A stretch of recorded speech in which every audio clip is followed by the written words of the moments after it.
How's it going, everybody? It's Ryan here. Okay, so when I'm constructing a retirement income plan, there's several different pieces to the puzzle, and all of them need to be addressed in order to make sure the plan is set up to work as efficiently as it can possibly work. Now, one piece of the puzzle is taking a look to see whether it makes sense to do any Roth conversions, Roth IRA conversions. Now, I've been talking about Roth IRAs recently and Roth conversions, and I've been asked, I'm trying to get a sense, or I've been told, I'm trying to get a sense of what is really the impact? How can this really help me potentially in my retirement? What might this look like? So we're going to do exactly that. I'm going to take you under the hood, and I'm going to share with you an actual example. This is a sample retirement income plan based upon John and Jane sample, completely hypothetical. So with that, with no further ado, let me go ahead and share my screen here with you. Okay, so here's what we're looking at. This is a couple, again, John and Jane sample. They are both 60 years old. Their dates of birth are exactly October 1st, 1960, both of them. They're both making $60,000 a year in their job, so $5,000 a month in their job, and they're planning to retire when they're 67 years old. So that's the scenario. Now, from Social Security, if they were to delay and take their benefit at age 70, John's total Social Security amount would be $3,224, and Jane's would be $1,860. The projected COLA that we're using, cost of living adjustment, is 2%. Now, I'm not going to talk about Social Security here today. Remember, you could take it anytime between 62 and 70. Now, they're still working, so they probably don't want to do it before full retirement age because of the earnings test, but they could do it at retirement age, or they could stagger one, take it maybe at 67, one at 70. That would be a whole nother video and discussion. But let's just say they both take it at 70. And from their assets, John has an IRA. He's got $500,000 in there. And then I also assume another taxable, just a savings account, 1099 interest. And they've got $150,000 combined. That's a joint account in that account. Okay. And I know that says at risk. That doesn't matter for the sake of what we're looking at right here today. Okay. So that's it. There's no pension. There's no other assets or anything like that. Just a very simple type of an example. And their goal, as far as their monthly income that they would like to have when they retire, is $7,500 per month after taxes. And what I did there actually when they retire is I did include a 2% cost of living adjustment as well, 2% inflation rate at age 67 when they plan to retire. Now, based upon just this very simple example, and by the way, I'm assuming a 6% rate of return on their money here on both of their accounts, just for the sake of simplicity, just 6% all the way around. Now, understand that the chances of anyone earning exactly 6% per year are going to be slim and probably none. More than likely, you're going to get fluctuating rates of return, of course. And also, beyond the scope of this video, we've got sequence risk and other factors to take a look at there when we're taking withdrawals from our accounts. But just for the sake of simplicity right now, because the only thing I really want to highlight is the benefit of potentially doing a Roth conversion, is they're earning exactly 6% every year. Okay. So if that were the case, and they retire in 2027, so you can see over here on the left side, this is the retirement summary. In the very first year, excuse me, the very first year they're retired, take some water. The very first year they're retired would be 2027. And remember, they wanted $7,500 a month after taxes. And you'll see that's actually slightly higher at $7,525. That's because it's starting to factor in the cost of living adjustments on a monthly basis. So that's really what's going on there. Okay, so all the way on the right, you'll see the retirement funds. This is how much they have total in all their assets. And what I want to bring your attention to next is all the way at the bottom. This shows that by the year 2060, if they both live to be 100 years old, based upon the projections that we have here, they would have about $270,000 in their accounts. Okay, $270,000. Now, the other thing I want to bring your attention to is over the course of their lifetime, when we look at their taxes, and by the way, I'm not assuming any state taxes. I'm actually in California. There certainly is state tax in California, but I just assume 0% because I want to keep this as simple as possible and just focus on the federal tax.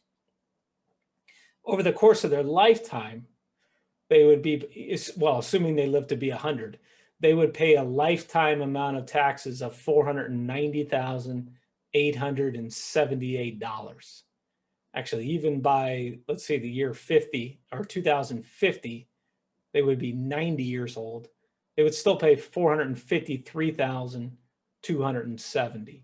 So remember those numbers: 490,000 here at 100, and at 90, they're still paying 453,000. Okay, so let's take a look. Now, if we're taking a look to see if maybe we want to do some Roth conversions, one of the things we look at is what's called this bracket tracker.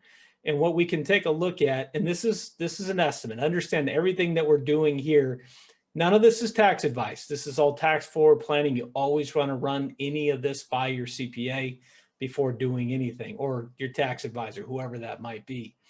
But what we always want to look at here when we're looking at this type of planning is saying, okay, in the year 2020, they could potentially have another or realize another $73,589 of income and still remain in the 22% federal tax bracket.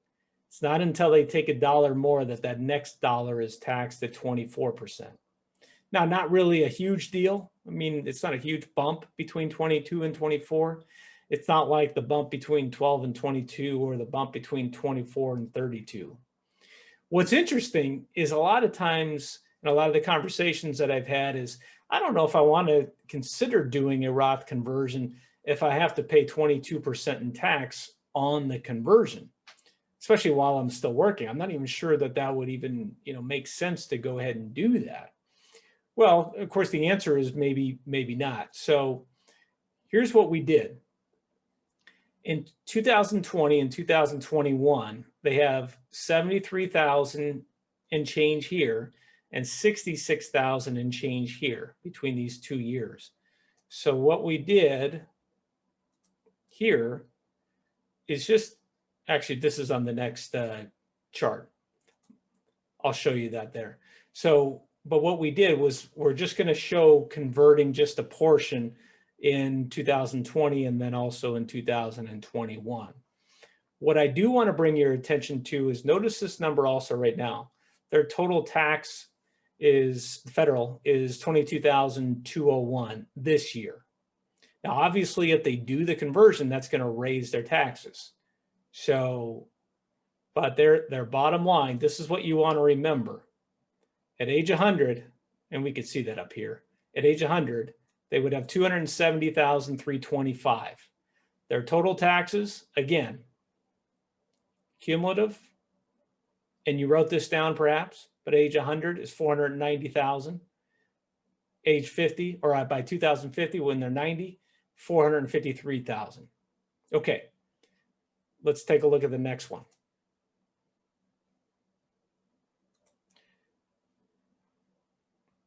Everything else is exactly the same on this. The only thing that we're doing that's a little bit different is we're going to inject Roth conversions into this. And we're going to do $65,000. We're going to convert from his traditional IRA, from John's traditional IRA in 2020, and another $65,000 in 2021. And then they're going to use the money from the joint account that they have in order to go ahead and pay the taxes on that. And so let's say, okay, so that's all they're doing. And that money, of course, is going to go over into a Roth IRA. So let's take a look at the difference here. by the time they're 100, if they both live to 100, they would have $660,000. Okay, a lot more than they ended up with on the retirement side without doing the conversion. That's a huge number, $660,000. And by the way, here's the other really nice benefit of that is that, let's say they both pass away at age 100, or it could have been 90 or whatever it is. All of this money by that time period is all in their Roth IRA. And if they have kids, people that they care about, that they want to, inherit that money, their kids are going to receive that money completely income tax free when they go to take the withdrawals from it. So also really nice, especially if you have kids that are, making a good living, maybe in a higher tax bracket. Instead of having to take that money from a traditional IRA, they're getting that money from a Roth IRA. So nevertheless, let's go back over to taxes. I don't want to get sidetracked. Go over to taxes here. And what you'll see here, total cumulative tax is now, look at that. Even if they live to be 100, is only $277,000. So that dropped significantly from where they were before. And I'll show you the summary just in case you didn't write it down in just a second. But what you will notice this year is that they did pay more in tax. I think before it was at about 21,000, if I recall, but now they're up to 36,000, of course, because they had to add on and pay taxes on the IRA withdrawal when doing the conversion this year. So you'll see, like this year in 2020, the projected federal tax is about 36,500. If we look at 2021, because they're also doing a conversion that year, it's still about 37,000 here and change. But watch what happens in 2022, because they're not doing the conversion that year. Now it drops, right? Now it's down to 23,000. So their tax bill went down. So a lot of times there's that hesitation. I don't know if I want to pay that much more in taxes right now. Well, with these folks, they have the money sitting in the savings in order that they could potentially pay the tax. And, a couple of things you want to consider are, does it make sense to bite the bullet, pay the taxes now, and be in a position where, again, this is our first scenario, where if you don't do it, you'll end up having about $270,000 based on the projections, of course, by the time you're 100, and end up paying $490,000 in change, a total tax over the course of that period of time. Or does it make sense to bite the bullet, pay the taxes, the additional taxes on the conversion the next couple of years, and then end up with still, if you both live to be 100, $660,000. That's a huge difference. Not only that, but you're saving a ton of money in tax. What is that? That's a difference between $490,000 and $227,000. So, more than $250,000. I don't have my calculator right here, but you can see that's a huge savings over time. Now, here's one other thing that I want to bring to your attention on this as it relates to this, is that this is assuming that they both live to 100. But what if one of them passes away? Well, let's just see. Let's take a look. Let's pick on John. Let's say, I don't want to say John dies right away. Let's say he dies in 10 years when he's 70, just as an example. So let's say he passes away when he's 70. What happens? Now, this whole tab is talking about life insurance. We're really not focused on life insurance they may potentially need, or that John may potentially need in his life in order to pay to Jane. What I want to point out here is the following down below, is that if he passes away in 2030, keep in mind that when you're married filing jointly, you have two standard deductions.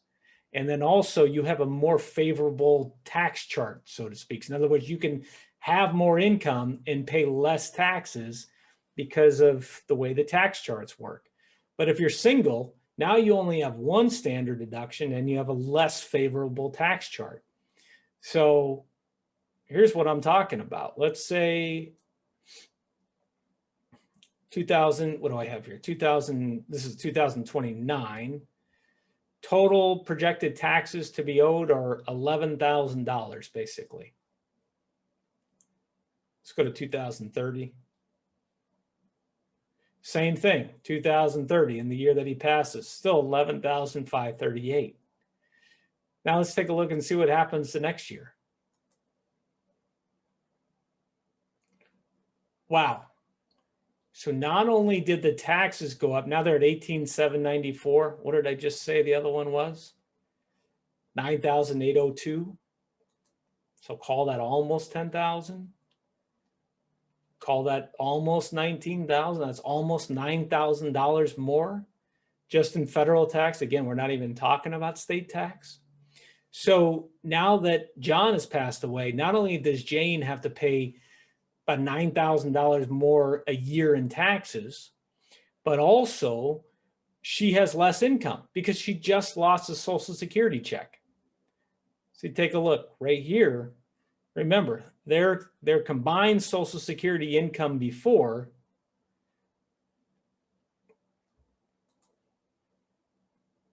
right here in 2030 was 5,084, 2031, 5,186.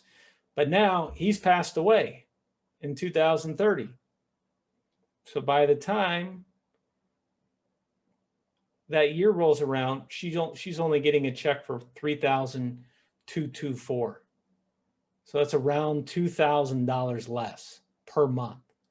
So not only is she paying about $9,000 more in taxes, but she's also losing $24,000 approximately in income. And Social Security income is what I call tax advantage income. I won't get into that right now, but so it's definitely it's a double whammy. More taxes, less income at that point. Now, if she had the Roth, if she had done the Roth conversion, or he had done the Roth conversion on his IRA, might she end up paying less in tax over time? Yeah, probably. And might this be even more favorable?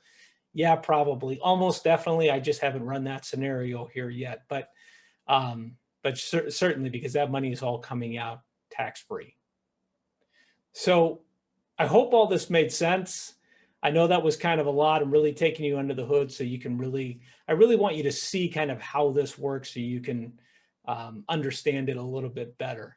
If you have questions on this, let me know. I'm here to help. Take care.